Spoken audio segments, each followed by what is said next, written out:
हम एक ऐसी दुनिया में रहते हैं जहां हर मोड़ पर इंसानों के भीतर डर और खौफ पैदा करने के लिए आत्माएं और अन्य शैतानी ताकतें अपना रूप दिखाती रहती है। अब आप भले ही इस तथ्य पर यकीन ना करें, लेकिन आपकी हर हरकत, हर कदम पर बुरी व अच्छी आत्माओं की नजर रहती है। यह आत्माएं आपको एक पल के लिए भी तन्हा नहीं छोड़ती है। हाँ, कई बार भीड़ भाड़ से बचते हुए वह आपको अकेलेपन में ही अपने होने का एहसास जरूर करवाती है।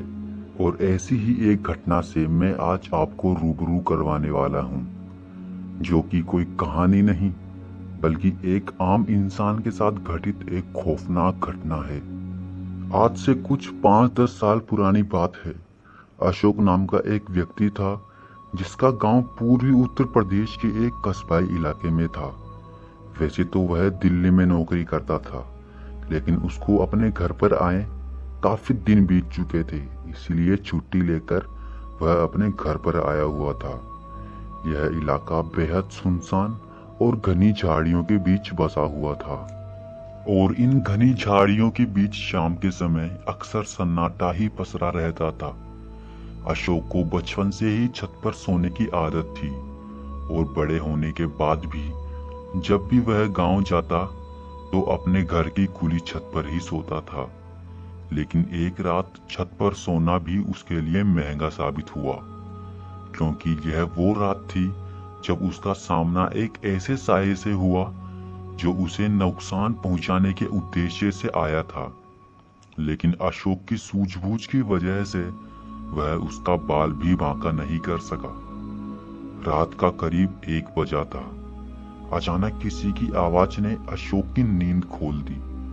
वह अपनी चारपाई से उठकर छत की रेलिंग के पास जाकर आसपास देखने लगा। उसे अपने घर से थोड़ी ही दूर पर एक साये को इधर उधर घूमते हुए देखा। छोटा सा कस्बाई इलाका था। उसे लगा शायद कोई अपने घर से बाहर आया होगा, और वह वापस जाकर चारपाई पर लेट गया। उसे फिर कुछ आवाज सुनाई दी, लेकिन इस बार आवाज थोड़ी ज्यादा तेज थी और कुछ ज्यादा ही नजदीक से आ रही थी। वह फिर उठा और छत से नीचे की ओर देखने लगा। उसे अपने घर के पास ही एक साया दिखाई दिया, लेकिन खौफनाक बात यह थी कि वह सिर्फ साया था, उसका शरीर नहीं था। और इतने में उसे सीढ़ियों पर किसी के बहुत ही तेजी के साथ चढ़ने की आवाज सुनाई दी। 1 मिनट से भी कम समय में वह साया उसकी नजरों के सामने आ खड़ा हुआ। उसकी शक्ल, हाथ पैर कुछ भी नहीं था। अगर कुछ था तो वह सिर्फ एक सफेद साया, जो कि धीरे धीरे अशोक की तरफ बढ़ता जा रहा था। कहते हैं बुराई को काटने के लिए अच्छाई का ही सहारा लिया जाता है।